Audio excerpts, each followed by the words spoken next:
Hi students, I am going to talk about ovarian tumors in two parts. Part 1, specific learning objectives regarding this is classify and describe etiology, pathogenesis, pathology, morphology, clinical course, spread and complications of ovarian tumors. Overview. The most common lesion encountered in the ovary are functional tumors or benign cysts. Neoplastic disorders can be grouped according to their cells of origin. There are three main ovarian cell types. Number 1, Mullerian epithelium, germ cells. Number 3, sex cord stromal cells. Ovarian cancer constitutes the third most common female genital tract cancer. There are numerous types of ovarian tumors. About 80% are benign. These occur mostly in young women between the ages of 20 and 45 years. Borderline tumors occur at slightly older ages. Malignant tumors are more common in older women between the ages of 45 and 65 years. I will be dealing with classification of ovarian tumors, details about some epithelial ovarian tumors such as serous, mucinous, endometrioid and transitional cell tumors, which are also known as Brenner tumors of ovary, and then summary of epithelial tumors. Histological classification. This classification of ovarian tumors is a simplified version of the WHO classification. This separates ovarian neoplasms according to the most probable tissue of origin. It is now believed that most tumors of the ovary arise ultimately from one of the three ovarian components. Number 1, ovarian surface epithelium or fallopian tube epithelium or endometriosis. Number 2, germ cells which migrate to the ovary from the yolk sac. Number 3, stromal cells including sex cord cells. Major groups of ovarian tumors. There are four major groups of ovarian tumors. One is the surface epithelial stromal tumors. Number 2, sex cord stromal tumors. Number 3, germ cell tumors. Number 4, metastatic cancer from non-ovarian tumors, that is secondary tumors of the ovary. Surface number 1, surface epithelial stromal tumors. We have about 6 varieties. One is serous tumors, and then mucinous tumors. Number 3, endometrioid tumors. Number 4, clear cell tumors. Number 5, transitional cell tumors or Brenner tumors. Number 6, epithelial stromal tumors. Number 2, sex cord stromal tumors. Again we have about 6 varieties: granulosa tumors, fibromas, fibrothecomas, thecomas, Sertoli Leydig cell tumors, steroid or lipid cell tumors. Germ cell tumors, we have teratomas, dysgerminoma, yolk sac tumor, mixed germ cell tumor. Metastatic cancer from non-ovarian tumors or from the colonic cancers, colonic adenocarcinoma, adenocarcinoma of the appendix, gastric carcinomas, and pancreaticobiliary carcinomas. So all put together, the classification will be like this: surface epithelial stromal tumors. Among them we have serous tumors. The serous tumors can be benign, borderline or malignant. Among the benign ones we have cystadenoma, cystadenofibroma, borderline serous tumors. Malignant can be low or high grade serous adenocarcinomas. Mucinous tumors can have endocervical or intestinal like epithelium. Again, in mucinous tumors, we have benign variety, which includes cystadenoma, cystadenofibroma, and then borderline mucinous tumors. Malignant, we have mucinous adenocarcinoma.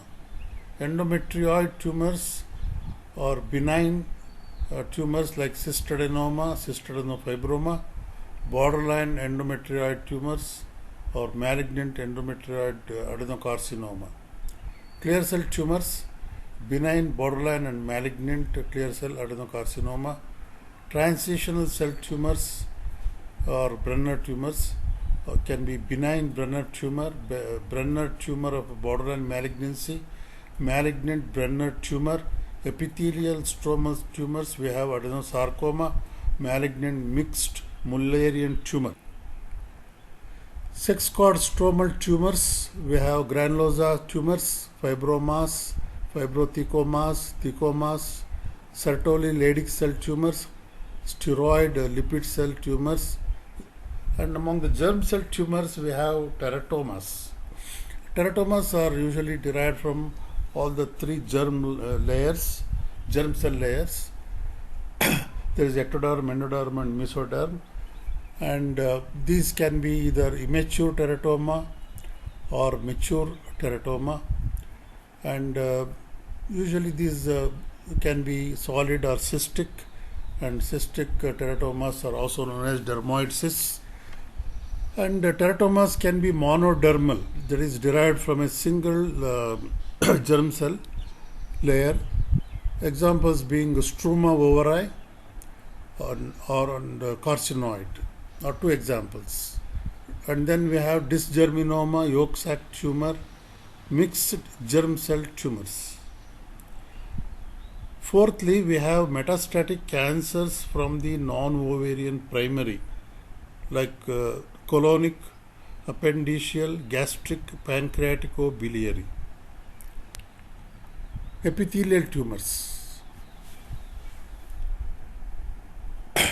Most primary ovarian neoplasms arise from Mullerian epithelium. The classification of these tumors is based on both differentiation and extent of proliferation of the epithelium.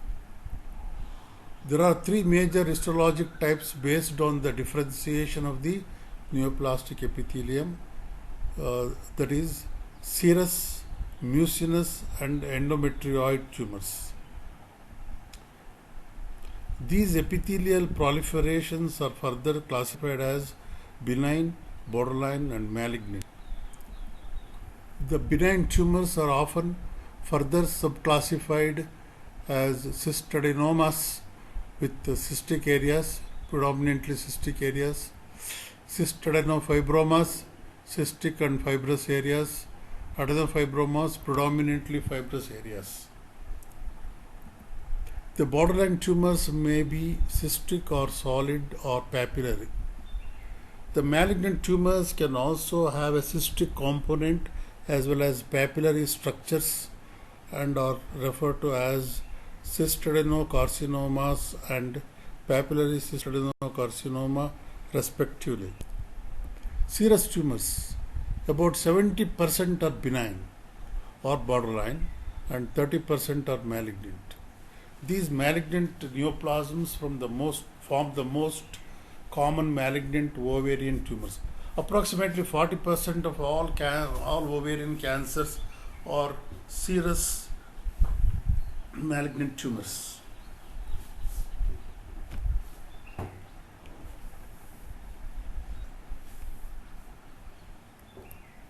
Risk factors for benign and borderline tumors are not completely understood.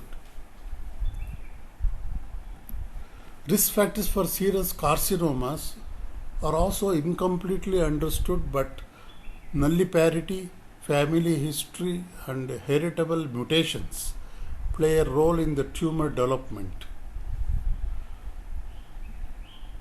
Inherited germline mutations in both BRCA1 and BRCA2 genes increase the susceptibility to ovarian cancer. Pathogenesis. Serous ovarian carcinoma is divided into two major groups. One, low grade or well differentiated carcinoma.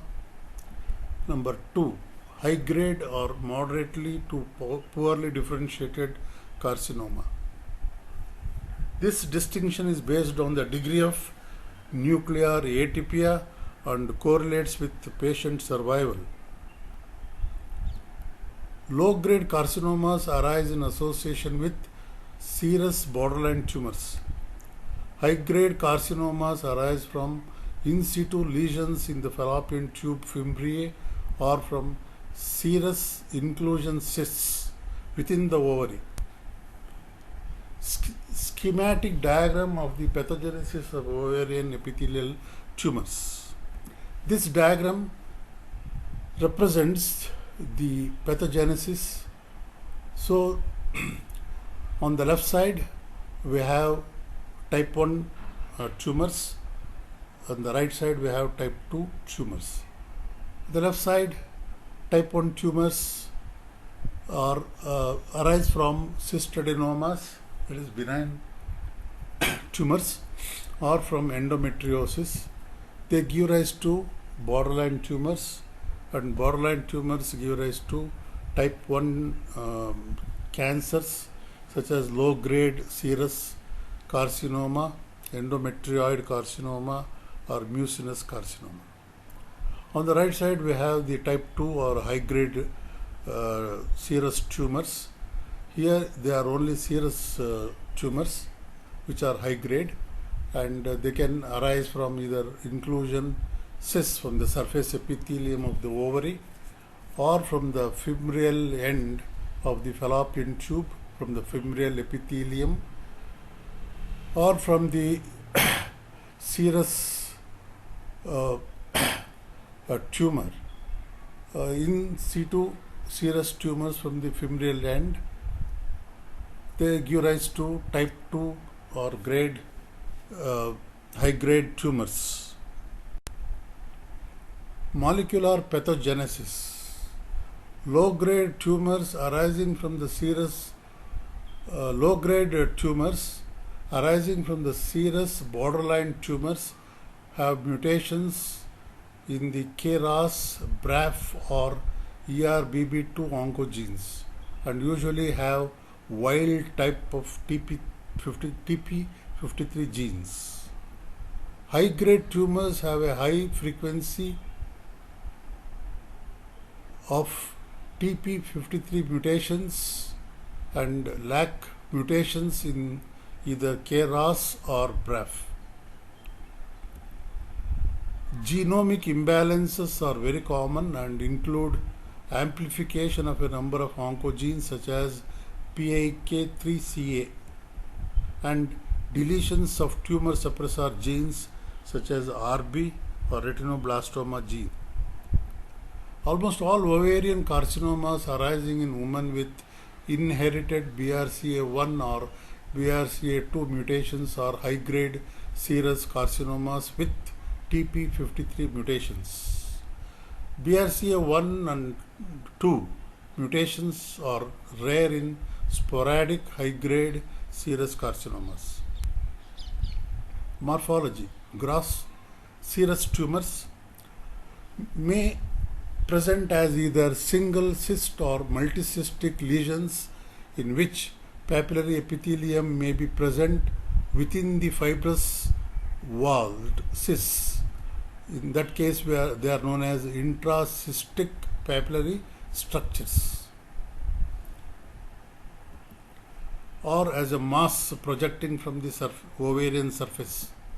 Cut section shows thin, clear or slightly turbid fluid. Benign serous tumors. Benign serous tumors are known as serous cystadenoma. typically have a smooth glistening cyst wall with no epithelial thickening and sometimes with papillary projections. Borderline serous tumors contain an increased number of papillary projections and more complicated branching. This is an image of a serous cystadenoma wherein the surface is quite smooth and glistening and do not have any thickening or irregularity. Papillary serous cystadenoma, here you can find the papillary structures with some portions showing the glistening and this is serous borderline cystic and solid tumor. Serous carcinomas, larger areas of solid or papillary mass, tumor irregularity and fixation or nodularity of the capsule are features associated with malignancy. Bilaterality is common among serous tumors. They may protrude on the surface of the ovary. This is a serous cystadenocarcinoma with multiloculated with some papillary growths.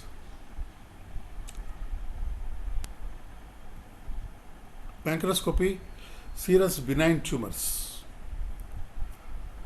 The cysts are lined by cuboidal to columnar epithelium which has abundant cilia. Microscopic papillae may be found.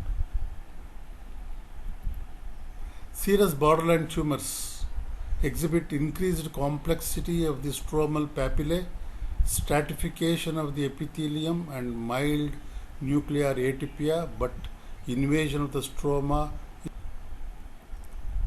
High-grade serous carcinomas are distinguished from low-grade tumors by having more complex growth patterns and widespread infiltration or frank effacement of the underlying stroma.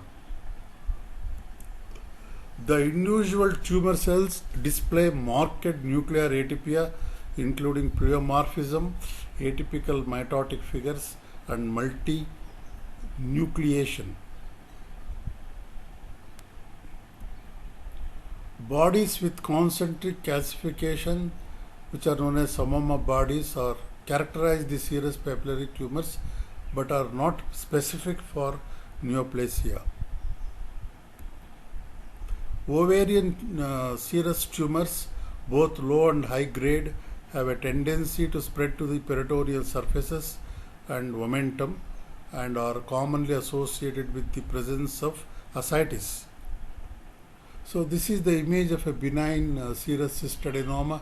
Serous cystadenoma, which is benign, lined by a single layer of epithelium with cilia. This is a low power. This is a high power view of ciliated lining of the cystadenoma, the low cuboidal epithelium with a. This is serous borderline tumor with little branching of the papillae and mild atypia, and there is no stromal invasion of the epithelium. Low-grade serous carcinoma, cystadenocarcinoma, you can find this epithelial irregularity with nuclear atypia and invasion and papillary projections cut transversely, and there is an invasion into the stroma.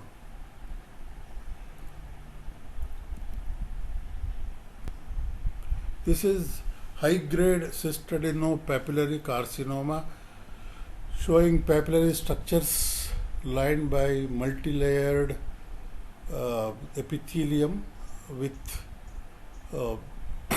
hyperchromasia, pleomorphism and infiltration into the stroma.